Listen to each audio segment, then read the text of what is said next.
Let's have a look how we change the battery on this Mazda key fob. Starting with what you're going to need, you'll obviously need the key fob itself. Then you need some batteries. These are size 2032. That's the important part here. I'll leave a link in the description below to pick up some batteries. And then the final thing you might need is a small screwdriver. The first thing we're going to do is prise open the back of this case, and you do so by pressing this little button down here. Fully pull that button to the side as hard as you can, and that loosens up the opposite side of the case. The second step of this battery change is to remove the front of the case, and you do so by pressing this tiny little tab in here, and you just have to push it through to the other side. You can actually do this bit easily with your nail, but if you do struggle, the screwdriver may help. That's going to loosen up the side of the case, and then you can just pop that off all the way along the edge, and you've then penetrated the rear. Next, you need to gain access to the battery, and you do so by removing this tab.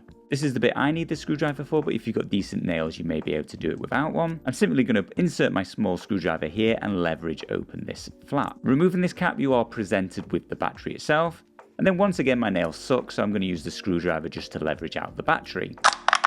Next, we'll pop in the new battery, and you just need to angle it slightly under the plastic bit and then click it into position.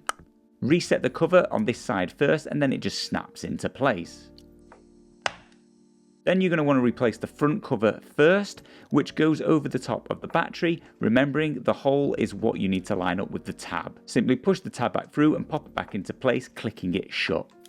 And then last but not least, you've just got to replace the back again. You'll find a little arrow showing you the direction of movement, and there's 3 hooks along the inside of the case. These slot into 3 holes on the other part of the case. You need to line up that edge first, just sitting the back just off of the case, so it's going to be able to slide in and catch all those hooks. Then just apply light pressure and slide it down back into position.